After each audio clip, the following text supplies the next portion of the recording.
Ni Rusesabagina ni ses avocats n'étaient présents à la lecture du verdict.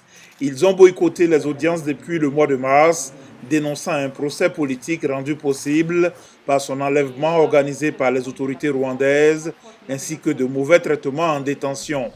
L'ancien directeur de l'hôtel des 1000 collines à Kigali était jugé pour son soutien au Front de Libération Nationale FLN, groupe rebelle accusé d'avoir mené des attaques meurtrières au Rwanda en 2018 et 2019. Calix Nsabimana, alias Sankara, et Paul Rusesabagina, qui sont membres du MRCD, Mouvement rwandais pour le changement démocratique, ont fondé le FLN, Force de libération nationale, considérée comme la branche militaire du MRCD. La Cour estime qu'ils doivent être reconnus coupables d'avoir fait partie de ce groupe terroriste MRCD-FLN. La Cour estime également qu'ils étaient dans ce groupe, très conscients qu'ils commettaient des actes de terreur. Ils voulaient que ces actes soient commis. Le tribunal a conclu que le rôle de Rusesabagina dans la création du FLN, la fourniture de fonds aux rebelles et l'achat de moyens de communication pour les rebelles constituent tous le crime de commission de terrorisme.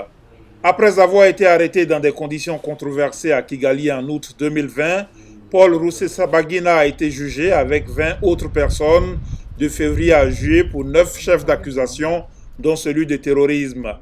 La prison à vie a été requise contre l'opposant de 67 ans, rendu célèbre par le film Hotel Rwanda, sorti en 2004, qui a raconté comment ce Hutu modéré a sauvé plus de 1000 personnes durant le génocide de 1994, qui a fait 800 000 morts, principalement des Tutsis. L'idée, c'est que mon père est belge et donc du coup, les autorités rwandaises auraient dû passer par des voies légaux pour pouvoir le ramener au Rwanda. La décision de le kidnapper, de le mettre dans un avion privé pour l'amener de force au Rwanda, montre que eux-mêmes ne croient pas dans la légitimité des preuves contre lui. Les États-Unis qui lui ont décerné la médaille présidentielle de la liberté en 2005, le Parlement européen et la Belgique, dont il est ressortissant, avaient également exprimé leurs préoccupations sur les conditions de son arrestation et l'équité du procès.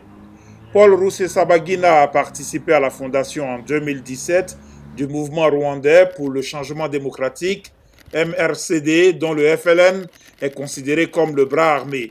Mais il a toujours nié toute implication dans ces attaques. Il est depuis plus de 20 ans un virulent opposant à Paul Kagame, qu'il accuse d'autoritarisme et d'alimenter un sentiment anti-Hutu.